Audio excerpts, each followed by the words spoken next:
వాగితే వాదనవుతుంది, వాగితే వాదనవుతుంది, వేగితే వేదన అవుతుంది.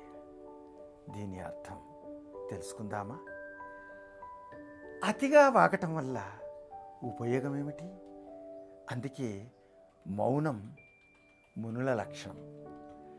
మనం ఎంత తక్కువగా మాట్లాడితే సమాజానికి అంత ఎక్కువగా ఉపదేశాన్ని ఇచ్చినట్టుగా, సందేశం ఇచ్చినట్టుగా మన మనస్సే మన మౌనం ద్వారా ప్రకటితమవుతుంది.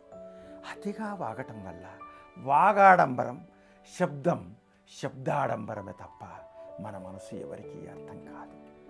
అదే వాగకుండా ఉన్నప్పుడు నీ మనసు ఎదుటివాడికి సులభగ్రాహ్యమవుతుంది.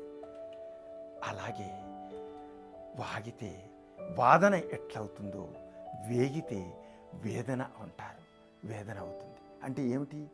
వేగాడు, కష్టాలు అనుభవించి ఆ కష్టాల కొలిమిలో నుంచి బయట వచ్చిన మనిషి ఆ వేదనలోంచి ఒక కావ్యం అవుతుంది. అది శబ్దం కాదు, ఒక వేదనలో నుంచి ఉద్భవించిన కావ్యం.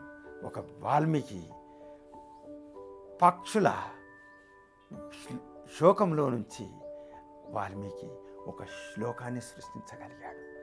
కాబట్టే దాశరథి గారు ఒక మాట అన్నారు, గాయపడిన కవి గుండెలలో రాయబడని కావ్యాలెన్నో అన్నాడు.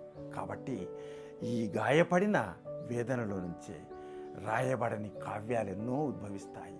అవి అక్షరాలుగా, శబ్దాలుగా ఆవిష్కృతమవుతాయి.